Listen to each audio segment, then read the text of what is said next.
हरे Krishna. Shrimad Bhagavatam canto 9 chapter 17 पुररवा के पुत्रों की वंशावली।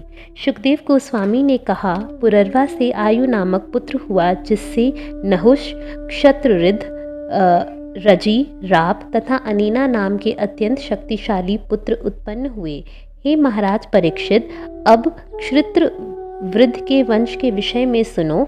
ऋत्रवृद्ध का पुत्र सुहोत्र था, जिसके 3 पुत्र हुए, काश्य, कुश तथा गृत्समद। गृत्समद से शुनक हुआ और शुनक से शौनक मुनि उत्पन्न हुए, जो ऋग्वेद में सर्वाधिक पटु थे।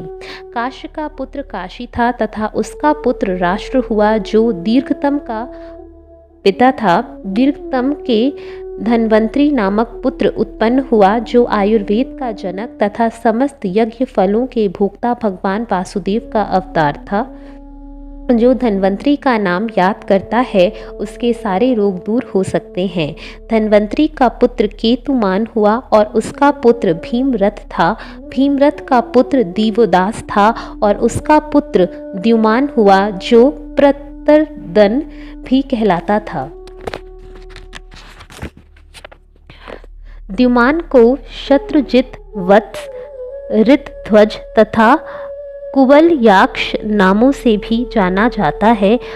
उससे अलर्क तथा अन्य पुत्र उत्पन्न हुए। हे राजा परीक्षित, द्युमान के पुत्र अलर्क ने पृथ्वी पर 66,000 वर्षों से भी अधिक समय तक राज्य किया।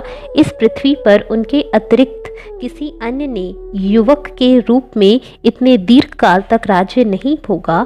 अलर्क से संतति नामक पुत्र उत्पन्न हुआ, जिसका पुत्र सुनीत हुआ। सुनीत का पुत्र निकेतन था। निकेतन का पुत्र धर्मकेतु हुआ और धर्मकेतु का पुत्र सत्यकेतु था। हे राजा परीक्षित, सत्यकेतु का पुत्र धृष्टकेतु हुआ और धृष्टकेतु का पुत्र सुकुमार हुआ, जो पूरे विश्व का सम्राट था।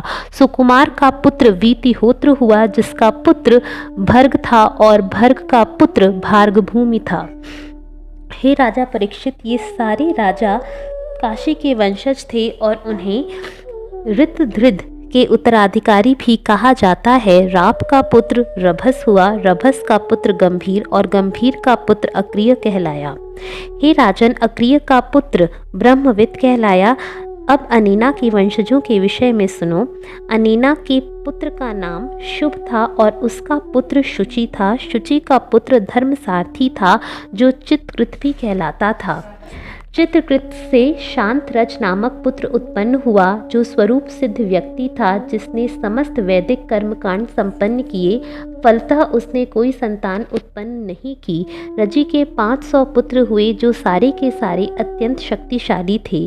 देवताओं की प्रार्थना पर रजी ने दैत्यों का वध किया और स्वर्ग का राज्य इंद्रदेव को लौटा दिया, किंतु इंद्र ने प्रहलाद जैसे दैत्यों के डर से स्वर्ग का राज्य रजी को लौटा दिया और स्वयं उनके चरण कमलों की शरण ग्रहण कर ली। रजी की मृत्यु के बाद इंद्र ने रजी के पुत्रों से स्वर्ग का राज्य लौटाने के लिए याचना की, किंतु उन्होंने नहीं लौटाया, यद्यपि वे इंद्र का यज्ञ भाग लौटाने के लिए राजी हो गए। तत्पश्चात देवताओं के गुरु बृहस्पति ने अग्नि में आहुति डाली, जिससे रजी के पुत्र नैतिक सिद्धांतों से नीचे गिर जाएं। जब वे गिर गए तो इंद्र ने उनके पतन के कारण उन्हें सरलता से मार डाला। उनमें से एक भी नहीं बच पाया।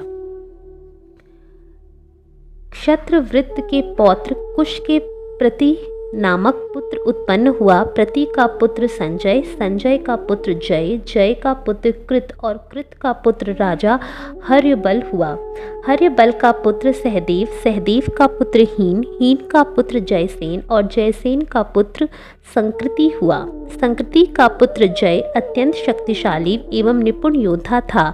ये सभी राजा क्षत्रवृद्ध वंश के सदस्य थे। अब मैं नहुष के वंश का वर्णन करूंगा। हरे कृष्णा।